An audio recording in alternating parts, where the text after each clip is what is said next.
Hello and welcome to the Somerset Archaeological and Natural History Society, which is usually known as SANHS. My name's Lizzie Induni and I'm a trustee for SANHS. Today, David Dawson will talk about Somerset, a landscape with chapels. David has had a long interest in chapels and meeting houses, reporting to the Council for British Archaeology Churches Committee in the early 1970s on the alarming rate of disappearance of such important elements in our landscape. He's written on the Bristol churches and co-authored with Geoffrey Spittle the Kingswood Chapel Survey, and with Peter Daniel and Roger Thorne the notes to accompany the visit of the Chapel Society to Mid-Somerset in 2013. This lecture was originally presented to the Society's annual general meeting in Rook Lane Chapel in Frome in 2009. As usual, David will take questions at the end of the talk. To ask questions, you'll need to activate the chat button at the bottom of the page and type in the question. I expect you all know where the chat button is by now, but if not, you can just run your mouse over the bottom of your screen and a series of buttons should pop up. If the button's not there, it might be at the top right or even hidden under 3 dots. Because we're recording this lecture, we won't use names in the question time. It's free to register for the talks, but a donation of £5 towards the ongoing costs of SANHS would be greatly appreciated. The donations button is on the SANHS website donations page. If you can you label your donation chapels? To make things easier, a link to the donations page will also be posted on the chat button at the end of the lecture. So over to David. Thank you, Lizzie. I'll just start by getting the presentation up.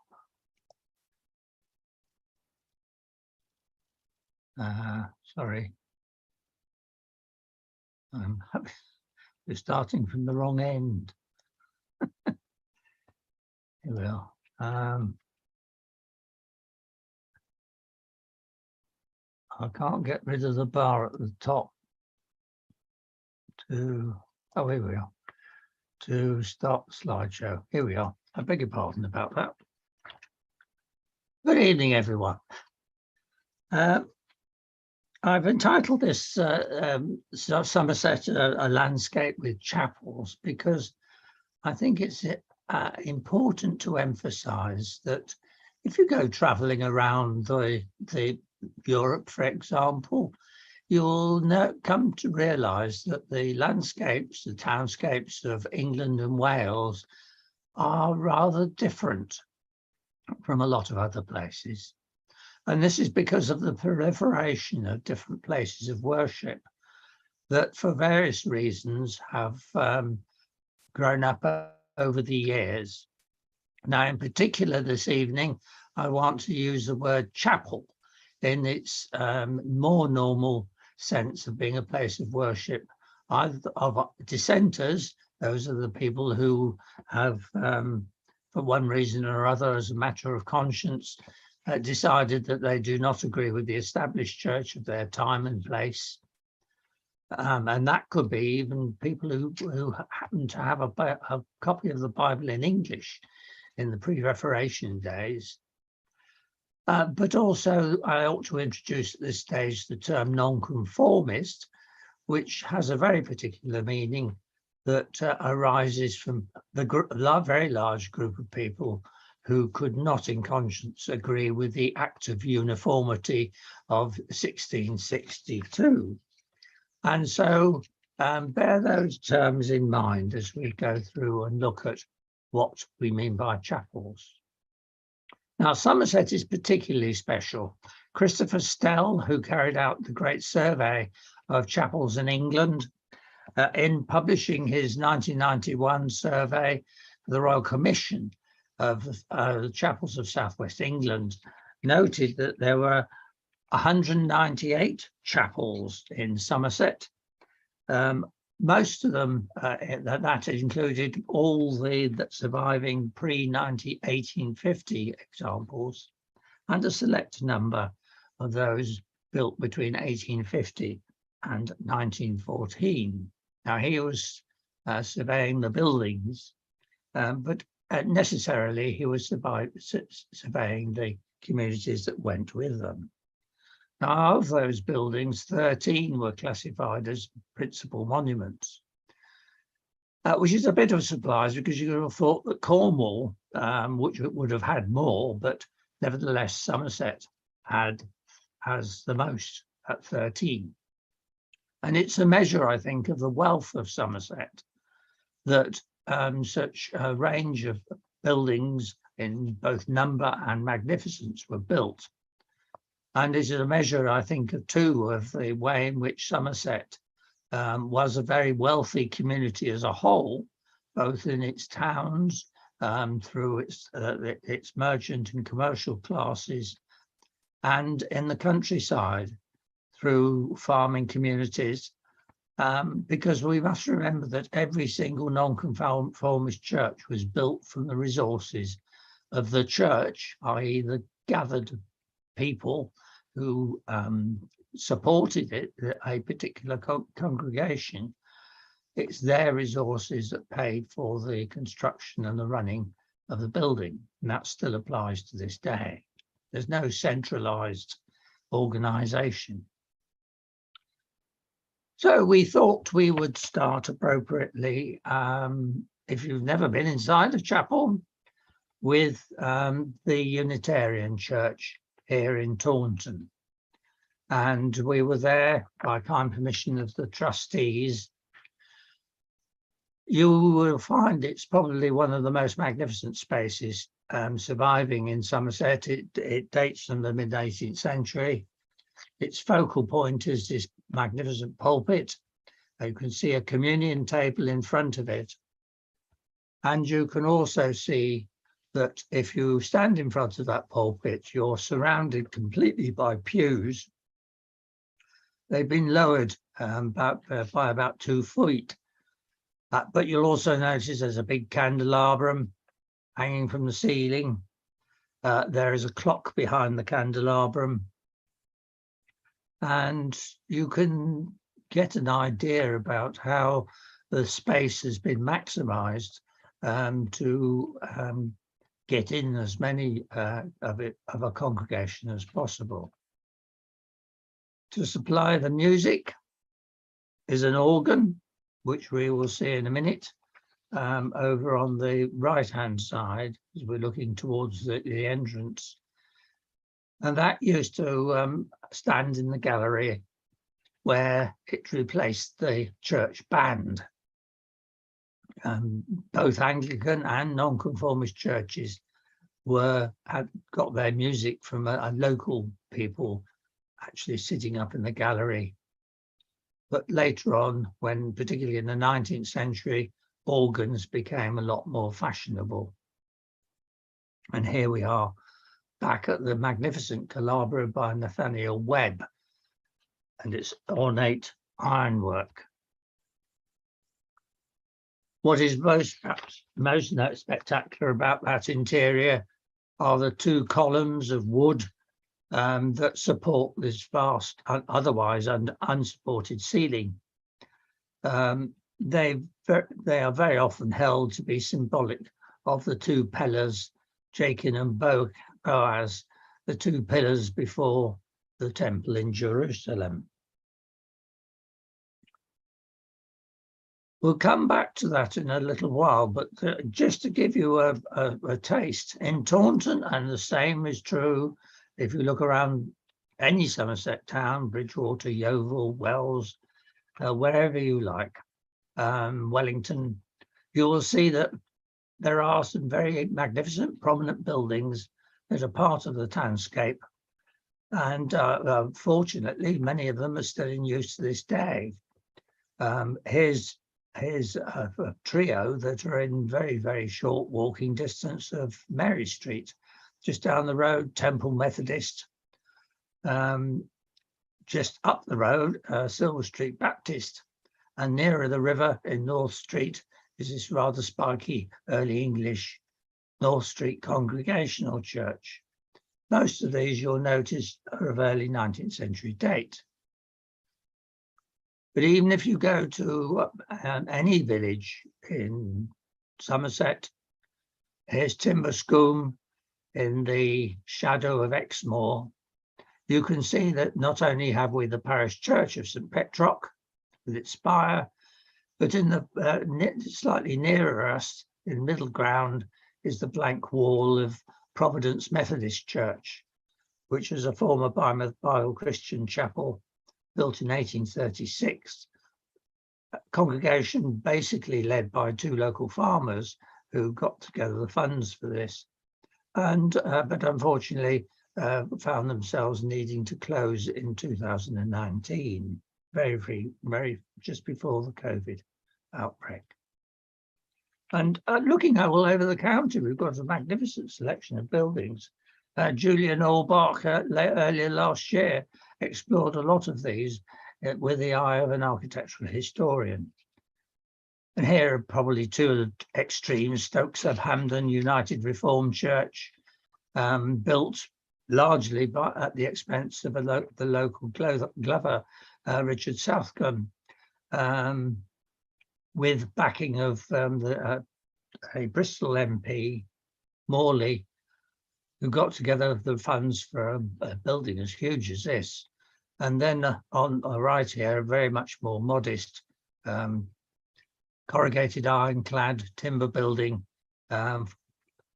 erected by the Rodish Bible Christians, which sadly is now disused.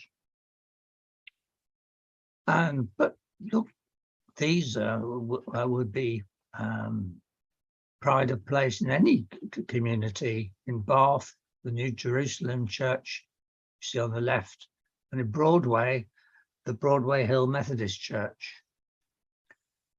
And perhaps even more appropriate, this lovely little arts and crafts building designed by Foster and Wood of Bristol, which stands in the shadow of Selworthy Beacon.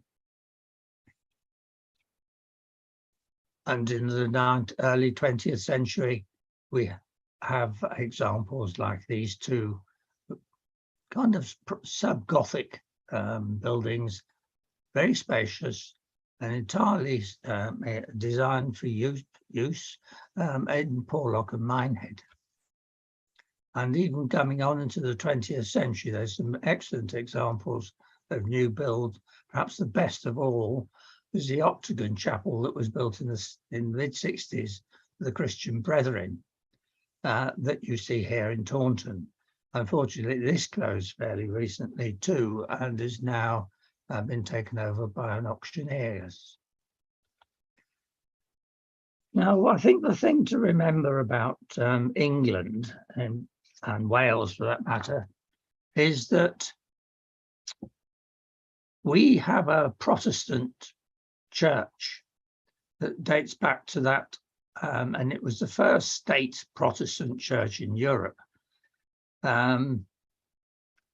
It was the result, as everybody knows, of Henry VIII wanting to get rid of his wife, Catherine of Aragon, by divorcing her, and doing so, finding the only way he could do it was by breaking with the papacy.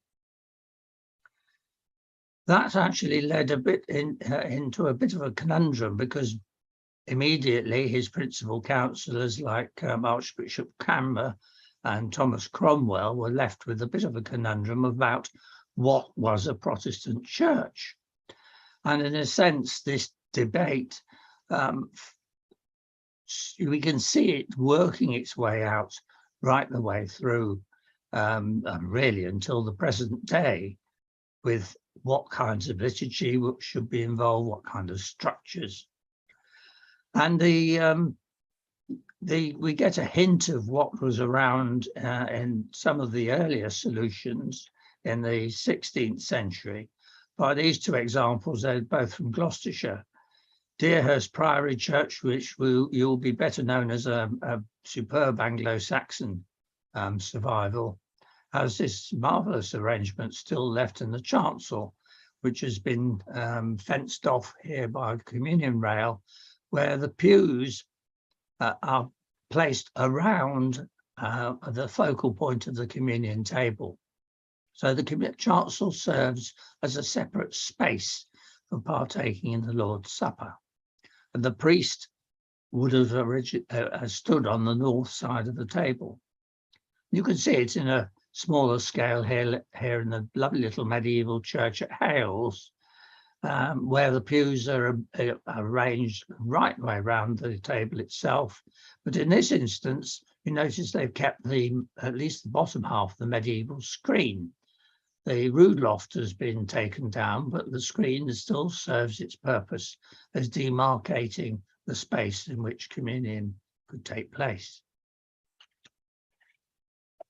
So the way in which the church changed is interesting from this point of view. Some of it, the changes actually date back before the Reformation. It was before the Reformation, in fact, back in the 14th century, that preaching, in other words, priests getting up in a pulpit and declaiming homilies, sometimes or not based on the Gospels, to a congregation who then felt the need to sit down, had led to this marvellous legacy in Somerset of late medieval legacy of beautiful pulpits like this one at Trull, and lovely suites of surviving medieval bench ends. And this tradition carries on after the Reformation, and you can see here it again in Timberscombe, where there is actually a cut down Jacobean pulpit. It would have been much higher originally, but the same idea as the pulpit is there as the focal point of what is essentially a preaching hall, which is what the nave of the church now serves as. So it didn't need, this is an Anglican church too. This is Dilton Old Church with it, which still retains this marvellous, possibly early 18th century, possibly even late 16th century, internal arrangement, where you have a pulpit, in fact, this removed in this case to one side, on the sides of the nave. All the pews turn round and face it, you notice. As according to the reforms of Archbishop Laud, the communion table is actually kept where the old high altar was, behind a railed off bit to keep off chicken, dogs and children. But during the communion service, it would have been brought forward into the main body of the church and placed in front of the altar, the pulpit. And you'll notice the pulpit also is a multi-decker, preaching the word from the top, carrying out other readings from the middle desk, and the parish clerk sat in the bottom. And on a grander scale, we have it in St James in Bristol, except the pulpit's on an opposite wall here. This is the nave of the surviving nave of the 12th century convent by the bus station. The same arrangement, except the east end, you notice, is far more elaborate, with a wall painting and great timber reredos with the creed and the commandments painted on it. And indeed, if you'd walked into St Paul's Cathedral after it had just been built, you would have found that the choir there was exactly the same as this. Very much this kind of arrangement would have been found in all of Wren's churches and the rebuilding after the Great Fire. So we have a kind of established pattern that survives in some Anglican churches. This is a last 18th century example, St George Reform in Dorset, a gem of a church. Again, all the pews, although you can't really see it from here, actually face towards the centre of the church, but they have actually got two pulpits. Now, whether they actually had debates from one pulpit to another, I don't know. It's quite likely. But that, you can see how the preaching, the word, has come to dominate the space. And that is because one of the very first acts of the Reformed Church of England was to actually allow and introduce compulsorily a volume of the Bible in English to be issued to every single parish in the country. And despite later attempts to try and restrict access to the word in English, the cat was out of the bag. Every single Englishman who could read and Englishwoman who could read could derive their own authority directly from the Bible and not through the priesthood. And look how magnificent some of these churches were. So you can see the affinity with our Mary Street Unitarian Church here in Taunton, in grandeur, in splendour, and in the kind of general feeling of the space. So that if you were an Anglican or a nonconformist, you could wander into any of these spaces and feel reasonably at home. So, what do we know of early nonconformist chapels? Except they weren't nonconformist chapels at this time. Originally, we know very little, because practically all the debate about how worship should be conducted was being carried out within the Church of England. And this approach actually suddenly became much more of an issue when we had a Commonwealth. The episcopacy was abolished, and we had a Presbyterian form of governance of the Church of England, and tolerance was practiced in a big way, which meant that any dissenting congregation could get together and felt free to raise churches of their own. And then within the Anglican communion itself, there was a huge divergence of view about the way in which worship should be conducted. So that when we get to looking at some of the earliest churches, chapels that survive, like this lovely little example at Loughwood, in the hands of the National Trust, just over the border in Devon, although it dates from about 1653, you could see that we've already got a kind of toned down family resemblance.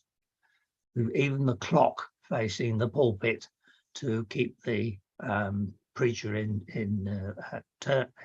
regulated. And another, what is very often claimed to be the earliest chapel surviving, is the Horningsham chapels, originally supposedly built for the Scots Presbyterians in 1566, but almost certainly dating from a little later than that. You've got this very, very similar arrangement, except here the furnishings, the internal furnishings have been refurbished in the 19th century. And in Somerset ourselves, we have the earliest, more or less complete building surviving intact is at Truddock's Hill, this Congregational Church, which you notice by now is gone into the 18th century. So what this is all about is this great explosion of interest, of belief that happened during the course of the Commonwealth. And as a mark of that too, the Jews were actually allowed back into England. They were welcomed back by Cromwell, and they established themselves in a string of synagogues across the southwest of England. And one of the nicest surviving synagogues is this one in Plymouth, which was furnished in the 18th century. So what happened? Well, with the Act of Uniformity, when King Charles II was welcomed, if that's quite the right word, back, he gave a solemn promise that he would uphold that range of tolerance. And of course, almost immediately broke it. It led to the passing of an act, the Act of Uniformity in 1662, which basically said that he would, that every single member of the clergy in the Church of England had to conform to a particular form of worship. The result was that a good part of a third of the clergy resigned or were thrown out, ejected. And as a result of that, a good third of the congregations went with them. And because many of these people were actually quite wealthy, they were well established in commerce, industry, they took their wealth with them, and as a result used that wealth to establish buildings like this one, the Paul Street Meeting, which is the place to which John Allan, the former rector of St Mary Magdalene Church in Taunton, started up a new congregation. The interesting thing about this new congregation was that it was actually quite well established already. It had been worshipping, obviously, in the parish church for some time. It had even founded a colony in Massachusetts called Taunton, to which a number of the congregation actually left to form the new settlement. But it was a strongly Puritan congregation, and I suppose it was the Puritans who had, mostly those who had been forced or otherwise decided to leave the Church of England, and who made this new nonconformist communities throughout the country. They were very strong in places where there was a lot of wealth, like Somerset. They established churches and chapels all over the county very, very quickly, which is why you've got things like the Paul Street Meeting, the Mary Street Meeting, the Baptist Meeting, all within a very close company of each other, and well embedded into the townscape. Allan himself, incidentally, had been foremost in the Presbyterian Taunton classis, which was the nearest thing to, I suppose, an archdeaconry that was allowed under the Republic. So we have an Act of Toleration introduced in 1689, which moved things a little, because it was realised that by introducing the Act of Uniformity, that they not only deprived the Church of England a large slice of its support, but they'd alienated a large part of the wealthy, unlanded section of the population of England. And moreover, I think running from this, there is a tradition that means that if you look back over a lot of commercial activity and industrial activity, because even with the Act of Toleration, nonconformists remain banned from taking up political posts, remain banned from the universities of Oxford and Cambridge, which meant they had to seek their living through other means. So it's not surprising if you look back in this country to a history of banking, history of commercial activity, that you look to a lot of these nonconformist places for their roots. There is another factor working its way through here, that there's no doubt about it, that co-religionists trusted each other a lot more, so that here we have the basis of a very fertile relationship that really drove the Industrial Revolution. Oh, and just back to Mary Street, you can treat these places perfectly archaeologically, because here's the original building. The frontage on Mary Street now is a Victorian addition.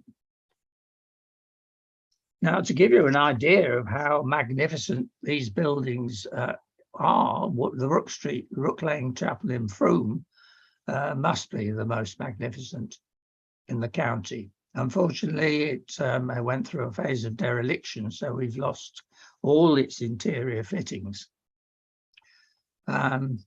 This photograph is a rather interesting one taken by my friend Roger Thorne, which shows the elaborate timber construction that supports the roof on those two big pillars that you saw in the last photograph. Magnificent. A lot of money has gone into building this place and making sure it runs. But the experimentation continued. How do you construct a space?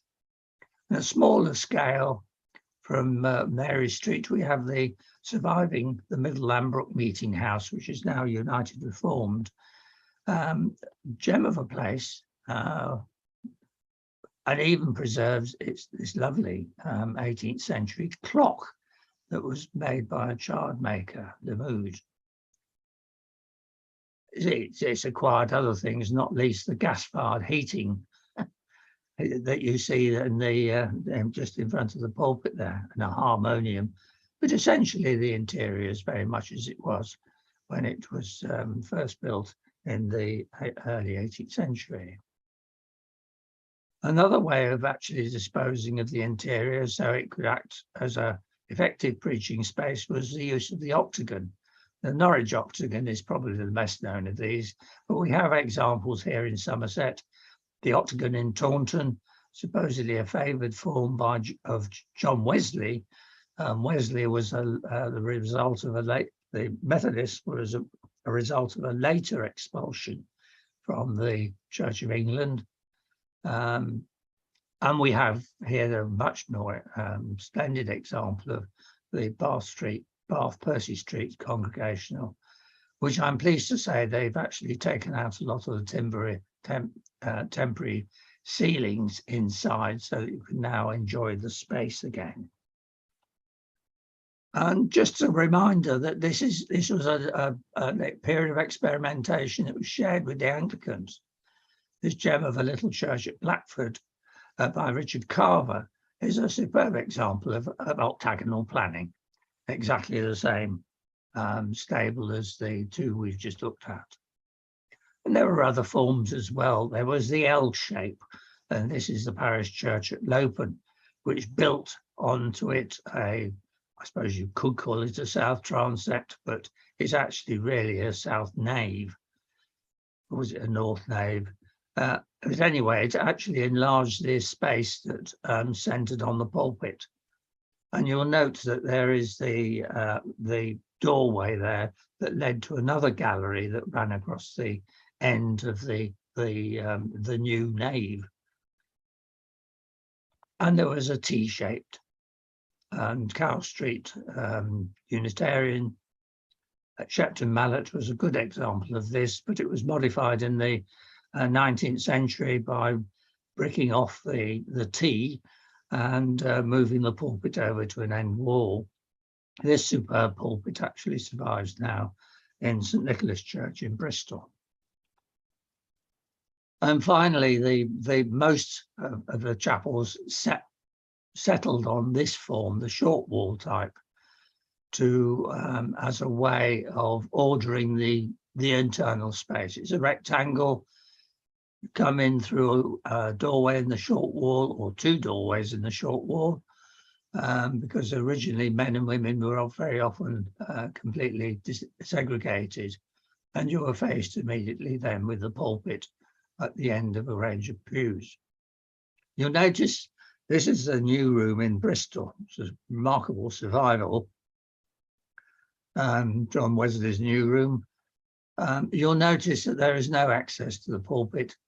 That's because even at this date, it was quite common for a mob to range through and feel free to wreck chapels. And so this provided a bolt hole for the minister to escape.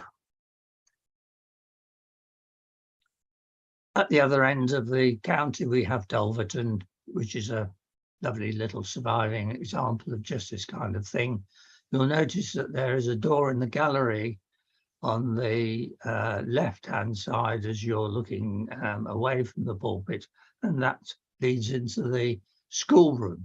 It was to let the school children, Sunday school children, through when we got to the particular stage of the service that it was felt was appropriate for them.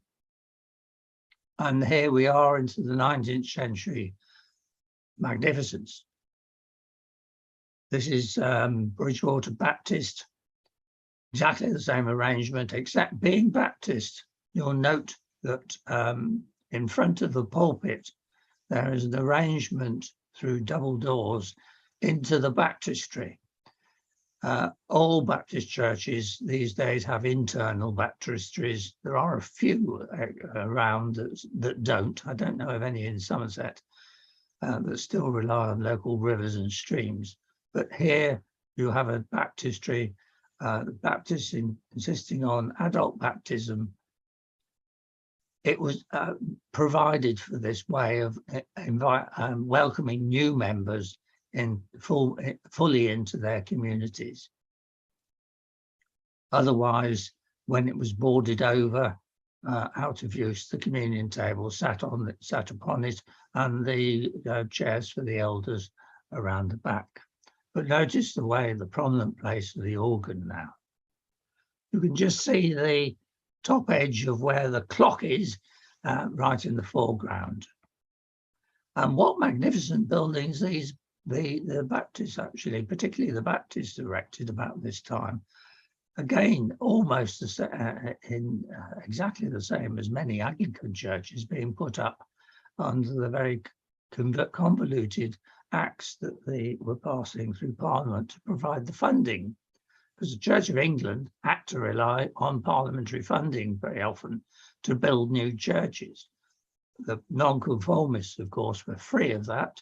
Each of these places was self-governing, and if they could buy the land and provide the materials, they could build it themselves how they wanted. But we do see some moves towards providing a distinctive form of building.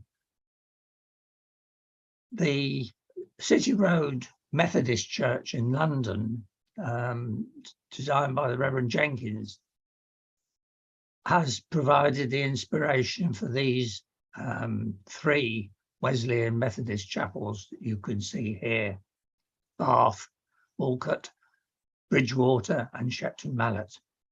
Almost identical, aren't they? Except the portico at Bridgewater is later, but you can imagine it being stripped back and you have three almost identical buildings. Very grand. And there's a surprising conformity, if you can really use that word, amongst smaller chapels. There's two examples of early 19th century Ebenezers from Somerset, North Curry and Boroughbridge, and similar but not quite the same, Pitminster Congregational Church. And this is the interior of North Curry, Ebenezer.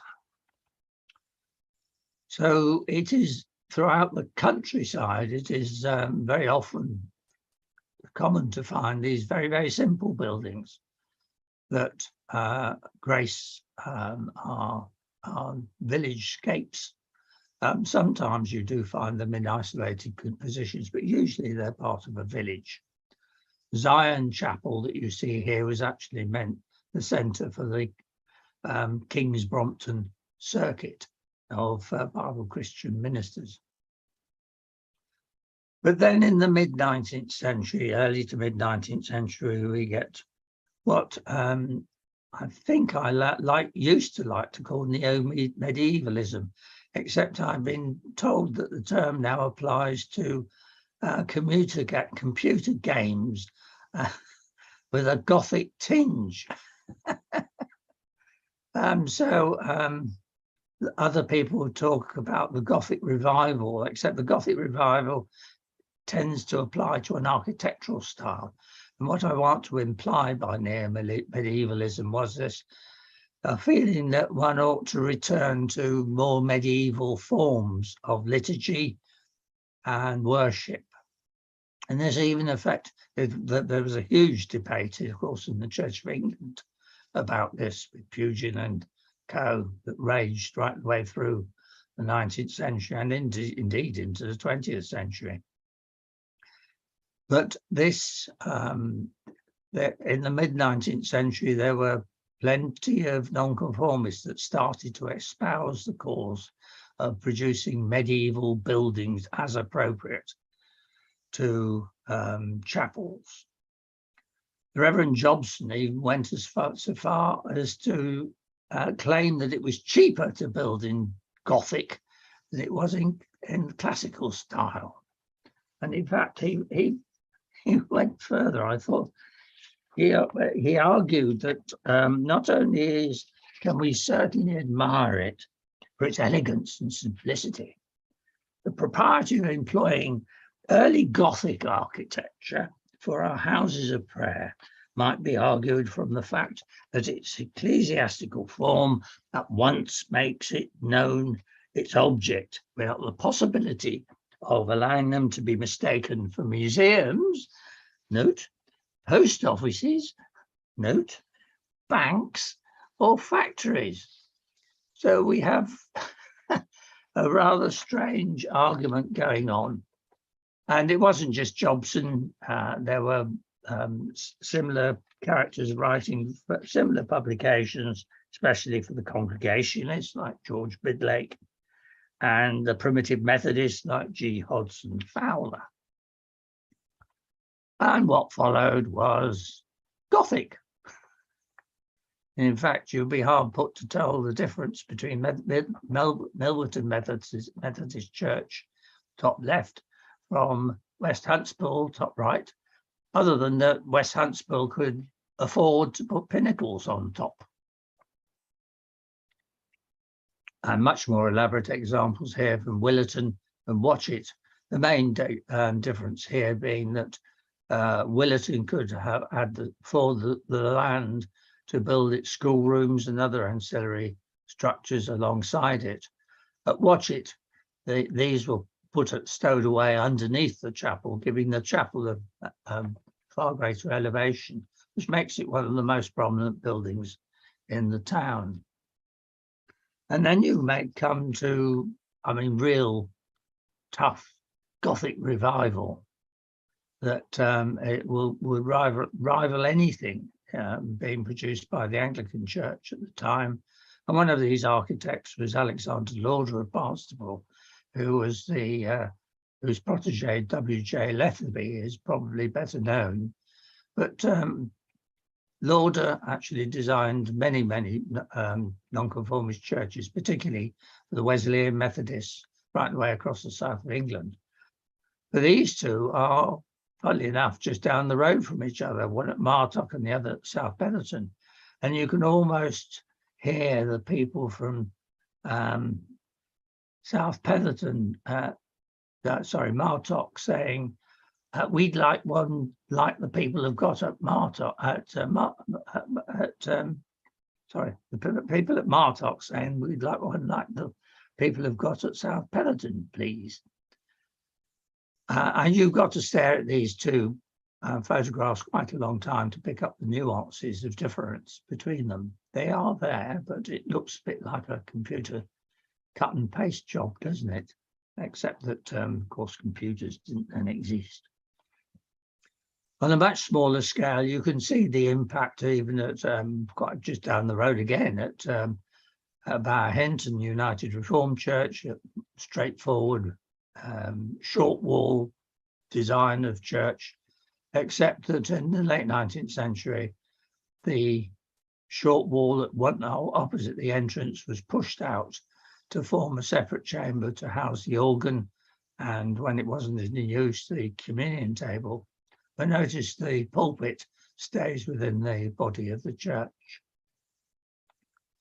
And here we have a much grander scale, and similar scale to the Baptist church we saw earlier. This is Stoke-sub-Hamden, that was built by Richard Southcombe and co. Very much grander space, with what has become a rostrum. There's kind of combined an organ loft, pulpit, communion table, standing on an elevated platform at the end of the main space, and pews arranged so that you notice they're actually angled to face the focal point of the chapel at the kind of liturgical east end.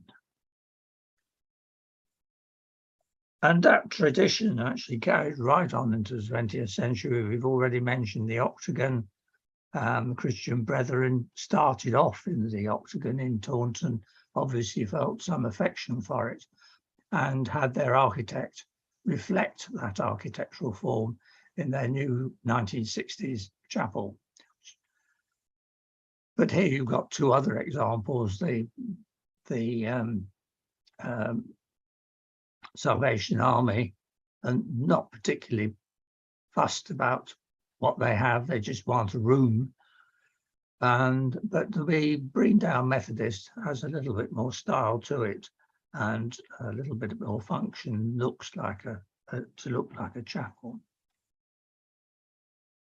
Now these interiors where they survive, a lot of them have been modernised. People have a modern aversion to pews. So it's not surprising that many chapels have seen pews being replaced by more comfy chairs. We get the same complaint about the Wyndham Hall, don't we? So it has the advantage of actually providing more comfort for the congregation. But as you can see in this photograph of the interior of West Huntsville, that the chairs can be cleared away, and immediately you've got a space that can be used for the community for whatever purposes they want. So the chapel has been reintroduced to this idea of being a community space, working 7 days a week. Education has always been part of the makeup. And this is education we're talking about here that is pre the Elementary Education Act of 1870, which first introduced compulsory primary education. This is a mission very much felt by many chapels right the way through from the 17th century onwards. Because let's face it, if you're going to give people the Bible in English, the actual primary purpose of a chapel ought to be able to be teaching children, how to read and understand in their own right.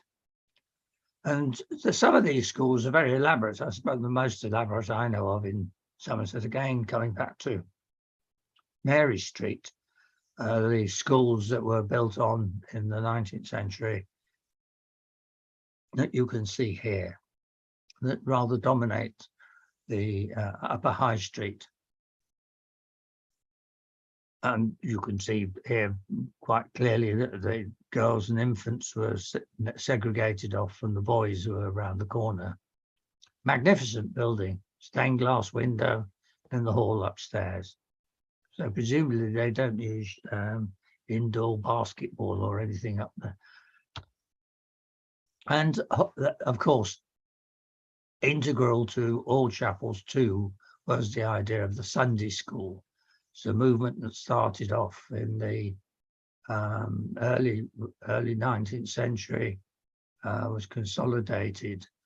And we have separate buildings being built for schools, or the schools being built adjacent to the chapel, as we saw at Dulverton. And the lovely thing about them, this is a magnificent banner a reminder that all the institutions that go with the community that makes up a chapel very often had their own banners made in the late 19th century. Beautiful things like this example here, again, it's from Stoke-Southampton, for the Sunday school. These were paraded at on special occasions like the Whit Walk, which I'm not too sure is ever held anymore. It certainly was the last Whit Walk I ever saw was in Kingswood. But since the local authority changed the road network, I'm not sure that it's actually been held. But they're magnificent occasions with bands playing and banners flying like these being processed through the streets. A bit like a small scale of the Durham Miners' Gala. So when we look at our villages, we can and indeed for our towns, although they don't survive too well, we must look at not just the chapel, but at the buildings that go with the chapel. Here at Paulton in the Baptist Church, we have a schoolroom and a manse built onto the chapel behind. And you'll notice that in the plot of land, though it's been pruned a bit, in front of the chapel here, the other side of the road is the burying ground. Because, of course, the Church of England didn't allow nonconformist burials. And so the nonconformists had to find a space of their own. This one here at Paulton is still kept, well kept, as a gem of an ensemble of the things that go, the physical things that go to make up a chapel. Now, chapels have been under a deal of pressure as buildings and as communities, because in the process of a great explosion that followed the establishment of new communities in the early 19th century, late 17th century, there has since been a feeling that there should be a kind of reconciliation, consolidation. This is typified by what has happened to the Methodist Church, which brought together so many of its disparate branches into one organisation, the Methodist Church in Britain, in 1932. Now it has to be admitted it's left certain branches outside the family, as you can see here. Independent Methodists is still there, very much going, as are the Wesleyan Reform Methodists. But generally speaking, the main branches were all consolidated into one. And in putting crude terms, that meant in many villages, especially those mining communities in North Somerset, and in our urban communities, there were the three main brands, if you like, of Methodism were combined. So they were gradually allegiance to one particular building weakened, and economic sense took over, and one building was chosen from the 3 or 4 that were offered to focus the community on, and the others were let go. So here we are up in the coalfield. We have Colford Methodist occupying the Wesleyan Methodist Church. Yet down the road at Ridlington, the Primitive Methodist Church, which you notice is a deal newer, had or rebuilt newer, was the chosen example. There have been others since. I suppose the most commonly noticeable in towns, although less so in Somerset because the Presbyterian Church of England was never very strong here, was the union of the Congregational Church to the Presbyterian Church of England. But we must remember that quite a number of congregational churches decided not to participate in the union, after all self-governing, and remained independent of that, what is now the United Reformed Church. So we have pressures on these buildings about whether their communities can carry on using them or not. In a few cases, we're lucky that alternative uses are found, and perhaps some other denomination wishes to take them over, as in the case here of Croscombe, where the Seventh-day Adventists have taken over.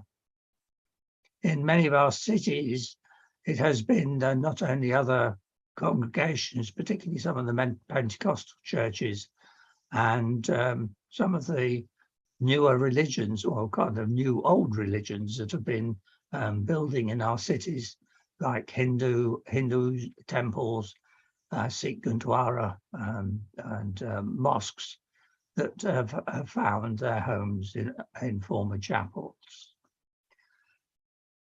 while they build up the confidence to build a structure that is more appropriate to their own traditions.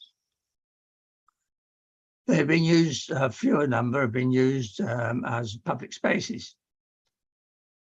The former chapel of the Countess of Huntingdon's connection, for example, in Bath, is now the Museum of Bath Architecture. Beautiful building, house for the minister, notice in front. But it is actually a gem of its own, and it's nice that it's found a good public use, so you can still wander around it, although I have to say many of its furnishings have disappeared. And there are others as well, commercial use. Here we are for food and drink. There's one of the fashionable cafes in Bruton, is now what was once the congregational chapel. And you can see here the pulpit has been replaced by a bar. And in a similar vein, we have the Trim Streets Unitarian Chapel in Bath, now converted into a public house, a large public house, I have to say. And indeed, you can see a brewer's dray waiting outside. Other commercial uses have not usually had the money to be quite so sensitive. The little commercial centre in Wells that has converted the congregational church is in somewhat of an exception in this case, but more normal is the Bridgewater Bible Christian, which has been taken over, I think, as part of a car repair works, and Locking Road Bible Christian, which, as you see, is now photographic studio. But at least they're there.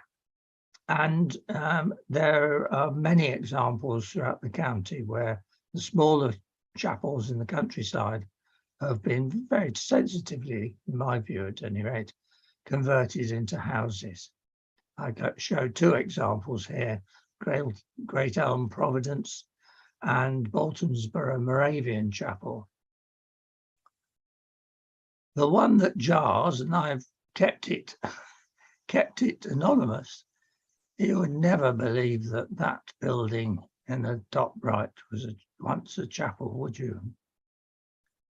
And yet, with Peter Daniels and Roger Thorne, we tracked this particular chapel down to this particular building. And, well, it speaks for itself. Not a success. But as I say, that's a minority. The majority, I'm very pleased to say, are like Great Elm and Boltonsborough. But then we have to accept that there are those at the other end of the line. West Pennard Bible Christian is the only one I know of that's actually a standing ruin, right by the side of the main road. And we saw Brodish Bible Christian earlier. fairly isolated, and one must wonder what the future for this little charming little building is going to be. And indeed, there is a question mark, I think, over many of the corrugated iron buildings. They were only intended as cheap temporary structures for the most part. Though Lizzie will disagree with that. But that's another lecture, which I hope Lizzie's going to give us one day. And we must remember there are a lot of chapels that are still receiving tender loving care. So they are appreciated as being an important part of our townscape, our landscape. I'd like to end on this, the Long Sutton Friends meeting. I haven't mentioned the Friends, the Quakers, at all so far, which is rather remiss of me, I know. But this is an example of how a community over the years have actually kept a building in very good condition indeed. A very simple arrangement of a meeting house inside here, where the women's meeting used to meet in the upper screened off room that you see up here. Doesn't apply these days. And the main meeting appears down here in the main body of the building. There's the table there for the person who's going to lead worship for the day. Very simple form of worship, of course. But again, the Quakers are a prime example of a network of people who contributed so much to our economic and social life in Somerset, though we don't really appreciate it. They contributed bankers. In fact, the founders of Barclays Bank, although they'll be spinning in their graves, I should imagine, as the state of the bank is in now, actually originated just over the border in Gloucestershire. Clark's, of course, and Moreland's, both examples of families well bedded in that were well bedded in the leather trade, for example. So if you look, and I would guess that if we wander a bit further afield, there was of course Fry's in Bristol. So there is this link between Quakers and the industry, and that applies equally to other nonconformists as well. I think there was a particular chap actually I know of in Gloucester doing at Kingswood, who had ended up with over 150 trowels from chapel foundation laying. But he had hands very much in the mining industry, and particularly opening the deep mines of the North Somerset coalfield. So you can see that these are places that are, in many cases, are still vibrant communities, and long may they be so, who contributed a unique feature of the English landscape, the Somerset landscape. Thank you.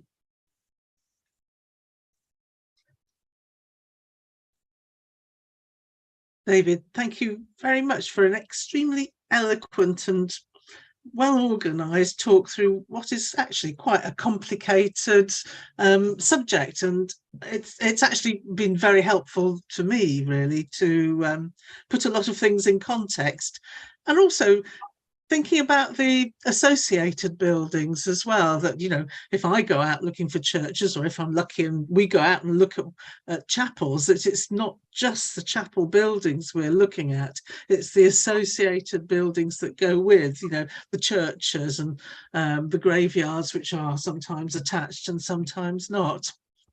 Thank you. That was really good. We have everybody stayed to the end, so that's always a good sign. And we've had quite a few questions coming in. Anybody in the audience, please, you know, do put in some questions, because David's very good, and he will answer all sorts of things. Let's start at the top. So, is there a set way the Salvation Army structured their interior layouts, like pulpits, platforms, or focal points? The Salvation Army. Not really, no. There's a remarkable variety. What they're mainly after is a space, an internal space, not only with which they could worship, but they could carry out things like band practices and meetings of other organisations that they actually were about keen on running. Salvation Army, of course, have always had a great interest in providing facilities for the homeless. So they're basically looking for a good, solid building in which they could carry out their activities, according to the size of their community, of course. Yeah, thank you. Do you know, I mean, I know perhaps much more about Church of England churches and structures, and aware of how much influence groups like the ecclesiologists and the Camden Society had on the design of buildings. Did that also happen to chapels? You know, were they affected by this great enthusiasm for building Gothic churches, Gothic style churches, by the ecclesiologists, or is that just something they kind of picked up along the way because everybody else was doing it? Well, I think you can get the sense that a lot of modest chapel building was almost vernacular. These local builders who actually put these things up. It's when you get into the realms of the more elaborate structures, which an architect was actually engaged, that you start entering into this turmoil about what style to actually employ.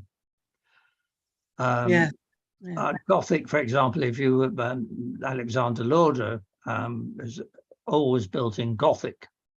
I mean, he was a good exponent of Gothic revival in many ways. Some of the other classical architects, as you particularly see in Bath, were obviously built in that tradition. But the ecclesiological movement did have that impact, as you were seeing through Reverend Jobson and various other characters, insisting that Gothic was more appropriate for nonconformists. I don't get the cheaper bit. I think that Jobson was actually going out a bit on a wing there. Oh. Oh, yes, interesting. So somebody thinks your talk would make a really good illustrated book. That might be worth thinking about. Oh, yes, possibly. Yeah. And yes, what would the nonconformists think about their chapels being used for drinking beer? Is this something they'd approve of? It's difficult. I think it's difficult for any congregation when they finally reach the point where they decide they've got to get rid of their old building, especially if it involves actually the complete dissolution of their own congregation, though many of them, I must admit, do try and seek amalgamation with others. I know examples, for example, in Kingswood, where the congregational church is actually combined with the Moravian church to form a new congregation in the Moravian church, and the big congregational church has just been abandoned. Now, that's always going to be a terrible wrench for the congregation. As to what use it then gets put to, I think there is a degree of ambivalence, depending on how white ribboned you are. In other words, how wedded you are to things like temperance and so forth. And that is very much more a personal reaction. Yes. There is. You can get, I have come across examples where buildings have been sold on on the condition that the identity of the building has had to be erased before it's been reused. So in other words, you know, most chapels have date stones set into the gable or something of that nature. Yeah. They actually made it a condition that the name of the chapel was and date was chiseled off. And presumably removed all the interior fittings and such yeah. things. Oh yes, Yeah, yes. yeah, because it would be, yeah. But on the other hand, you can wander into, say, Weatherspoons in Exeter, enter the church there, and the pulpit's still there, and the galleries are still there. Sounds like something I might have to do, David. Yes, in the interest of research. Absolutely. Okay, one more question. Why are the movers and shakers of the 19th century nonconformist, what is the link between the religion and their roles in business? Sorry, it's a funny question. So what is the link between religion and business roles in nonconformism? Well, I think the link goes back to this point that until I think it was about the mid-19th century, anybody who was outside the established church was forbidden to take up any political office, and also forbidden to go to university, to get Oxford and Cambridge, which basically meant they had to invent ways of making a living on their own.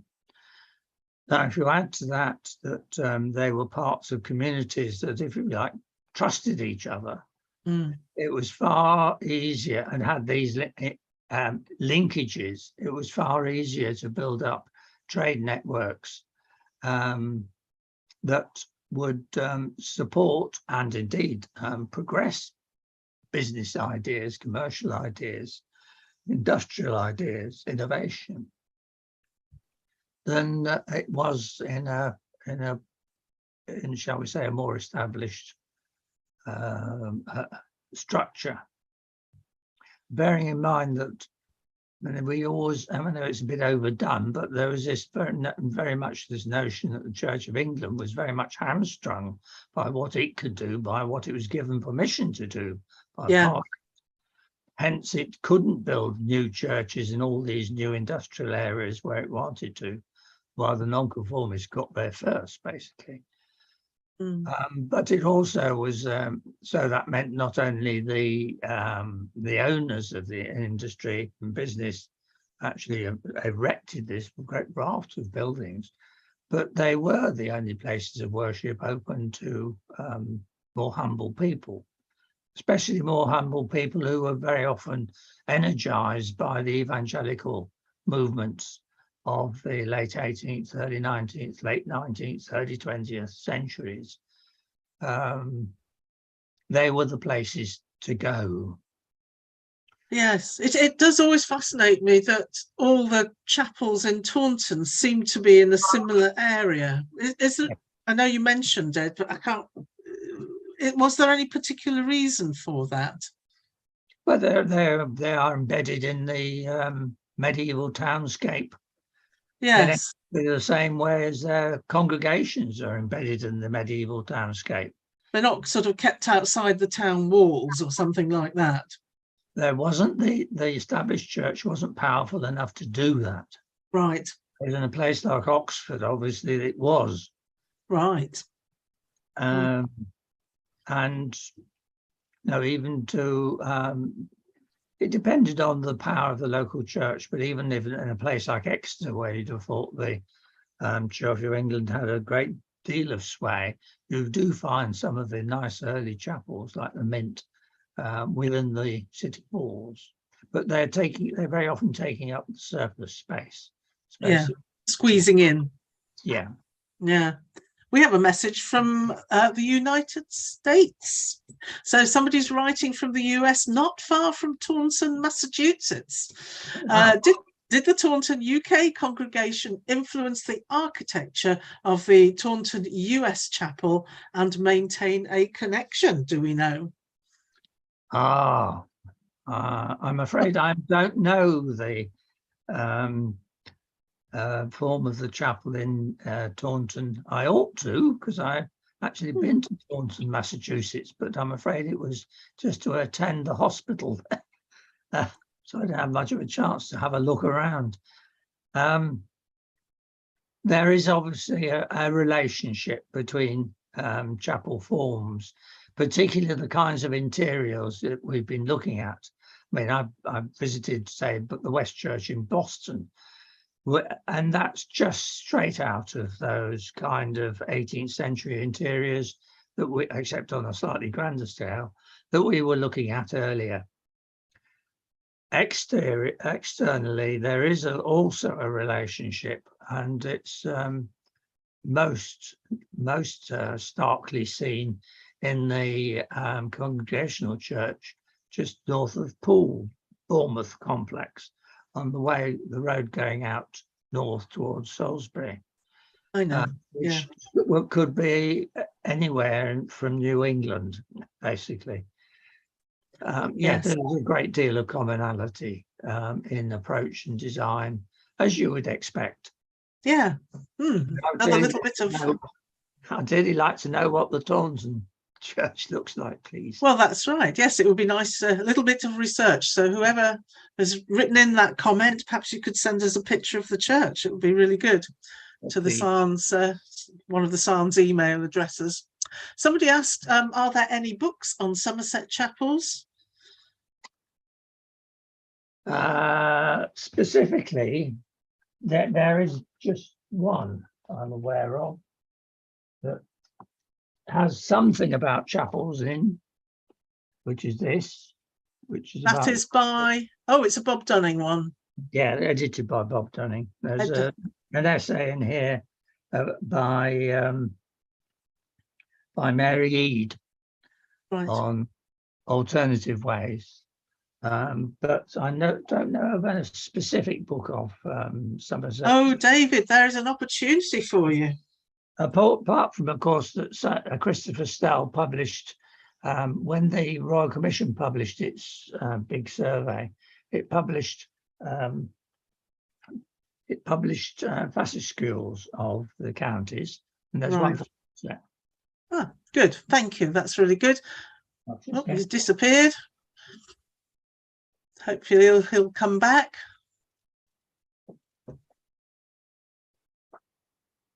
Come back, David. Sorry, I thought I had a copy, but I haven't. Oh well, never mind. We've got a few more questions for you, David. You can come back. Okay, two more questions. Oh, who's that one by? This is edited by Christopher Stell. Ah, and that's a Historic England.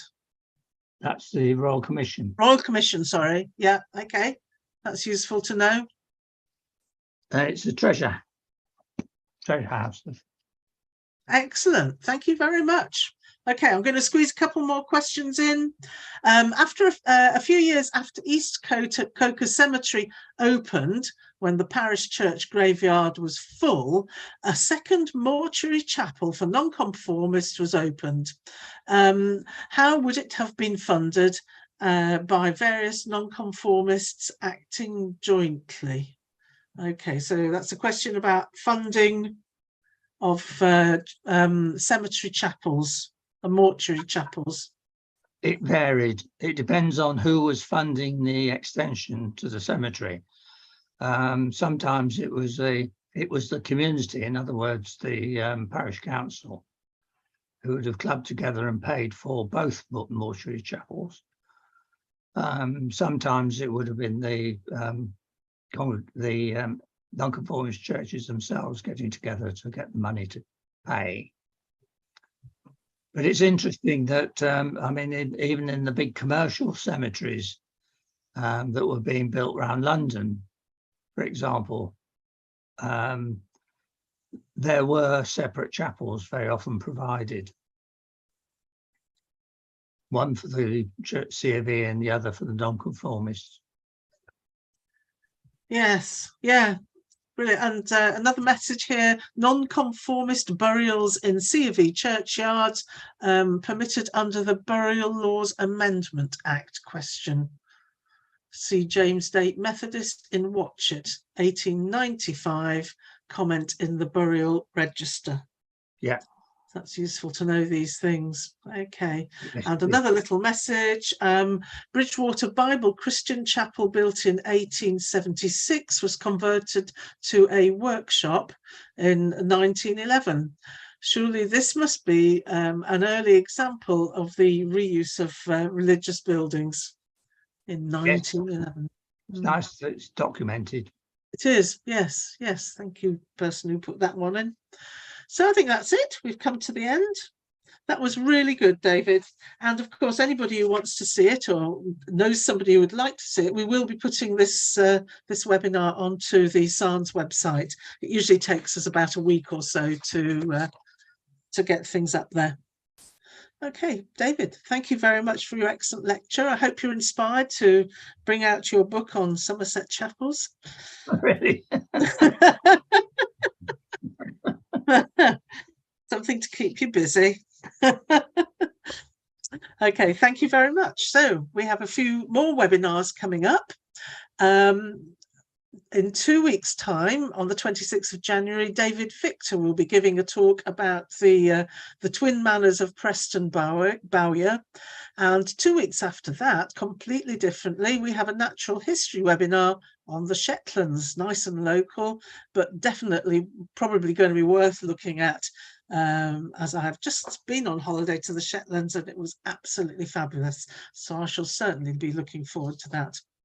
There are, of course, many more live events and advertised on the SANHS website for both our associated societies and the SANHS events. So for all the details of webinars, do go and look on the SANHS website.